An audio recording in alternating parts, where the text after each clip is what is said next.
Are you familiar with the theory that the elite are reptilian? So, but I mean, what's going on with this reptilian thing? Where's this theory really coming from? I mean, it's coming from the demonic presences, and the fact that when they manifest in a reptilian, sometimes kind of shape. So the demons manifest themselves in reptilian types of shapes. Yeah.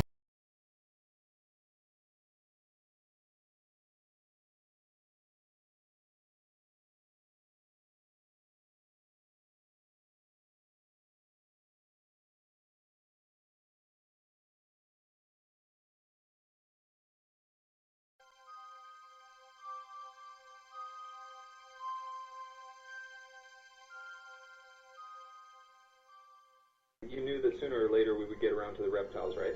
Right. How did this reptile connection come into your work, and why has it been the focus of so much attention? Well, for two reasons, the focus of attention. One, it is so bizarre to conditioned reality, and two, on some subconscious level, a lot of people resonate with it because they have had experience of it. They may not remember that, but because we're multidimensional consciousness and we've experienced many things on a subconscious level, people resonate with it because they've had experience of it. They know it's true, but they can't remember why. A number of people have said to me, what you say about this stuff, it should be ridiculous, but I just feel that there's something in it, and this is what I'm talking about. How it came into my work is like everything else comes into my work. It was where the information went. Back in about 97, I think it was, 97, 98, when I was preparing a book called The Biggest Secret, I suddenly, again, went back to the Green Party story in so many ways, in the way my life works. I was in Arizona, first of all, and I was talking and researching around there and what have you, and suddenly in a period of about, 2 weeks, I met 12 separate people, first of all in Arizona, and then in other parts of the world, up in California and other places, who told me basically the same story, that they had seen people, often in positions of power, but not always, change in front of their eyes from a human to a reptilian figure. And that, this was in their conscious awareness. Now, when you get into what we've been talking about the nature of reality, and interestingly, I've been reading in the last few days that when something comes in through your eyes, it doesn't go directly to the optic nerve, it goes to your brain and then the optic nerve.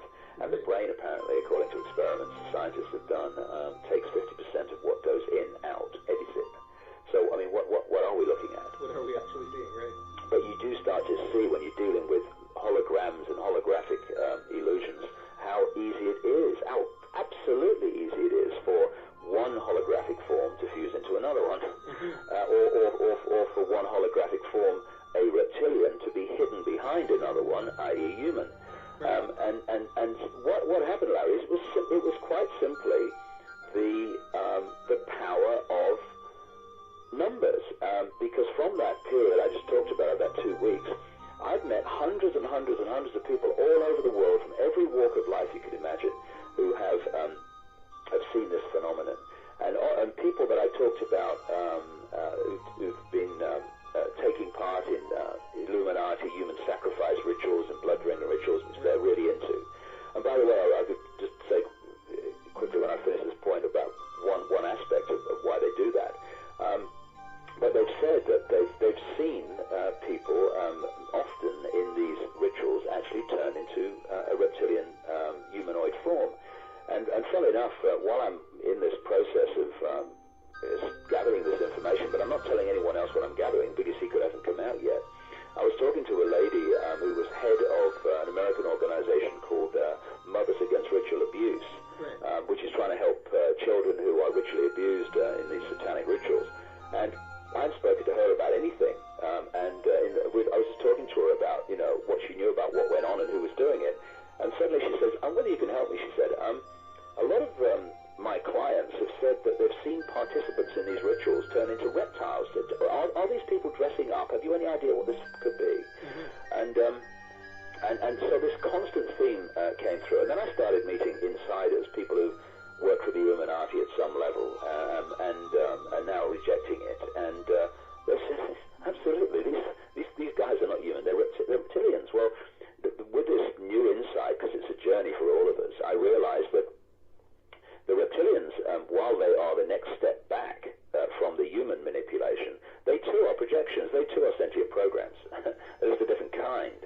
And in the end, the governor is the fabric of the matrix that we're living in, fear. You know, and we are controlled by fear, and we therefore create fear, which empowers the fear that's controlling us. It's just a cycle we need to break. And so the reptilian thing became massive. And I for instance, have met people, one of them in Canada, who is a power-dressing businesswoman. Certainly not someone you would find in Glastonbury or Sedona.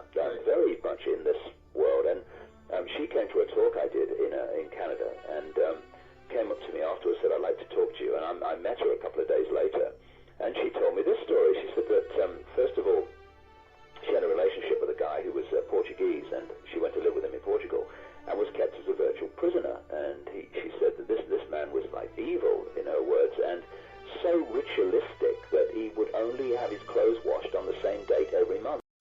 And one of the things about the Illuminati and this whole network of manipulation is their obsession with ritualistic behavior. What do you think that's all about? It's to do with the reptilian brain. We all have a reptilian aspect to the brain, the R complex. Right. And when you look at conventional science, I'm talking about, the way that they list the attributes and the characteristics of the reptilian brain, one of them is an obsession with ritualistic behavior. Also, interestingly, the reptilian brain, like the reptile species, communicates through images, not words. Right. And as my books have pointed out, and others have too, the Illuminati are absolutely obsessed with symbolism and images. They use them all the time. Anyway, what this lady said was that this Portuguese guy she lived with, who treated her in this way, used to shapeshift into a reptilian, and that she had to escape from him in the end. And she came back to Canada and had this relationship with another guy who she said had a dark side and realized it, but was trying to handle it. And they went back to her apartment one night. She said, and I just bought the biggest secret, because the reptilian thing in it, you know, because that's when I first introduced it in that book. Sure. And just above the bed in her bedroom was a shelf, she said, and on the shelf, lying on its side rather than in a row with the rest, was the biggest secret. She said when the guy walked in the bedroom with me, she said he just went absolutely crazy and started shouting at me that what am I reading this rubbish for? You know, throw that away, it's nonsense and all that stuff. And she said, well, what happened then? She told him to calm down, all that stuff, and they started having sex. And suddenly he became very, very violent and very, very angry. And she said, I had my hand on the back of his spine. She said, I know you'll think I'm mad, as if I would think that, you know. She said, but I felt this force pushing against my hand. She said, and I looked over his shoulder, and he was sprouting a tail. That was what pushing against my hand. She said, and I threw him off and realized that he was manifesting as a reptile. And when she threw him off and screamed, he kind of shifted and morphed back to human. Left the house, she's never seen him again. And you know, people think, well, that's fantastic. Well, when you get to the holographic thing, well, no, it's not. But also, there are people in the world today with tails. They call them in the West caudal appendages. When a baby is born with one, they just whip them off at birth, and that's the end of it. But in other parts of the world where they don't have access to that medical treatment, there are still people with tails, and all it is a code in the DNA which should have closed at this point in the hologram's evolution, if you like, opens for some reason, and therefore it manifests that characteristic. And if you have a more fluid ability to do that, then you can just shift these different codes, different programs of the hologram, and you can be whatever you want. Interestingly, of course, lots of people listening to this program will have come across this. When people have out-of-body experiences or near-death experiences or go into altered states of consciousness like I did with the ayahuasca and what have you, that you are actually without a body. And you can manifest how you like, merely by thinking it. Right. You know, I've just been reading accounts in the last few days of people who've had out-of-body experiences, and they've found themselves floating in this realm in a naked state, and from their own thought, oh, I'm naked, I don't like this. The clothes have manifested on their form merely because their mind has created it. What do they call it in the Matrix? Residual self-image. Right. And so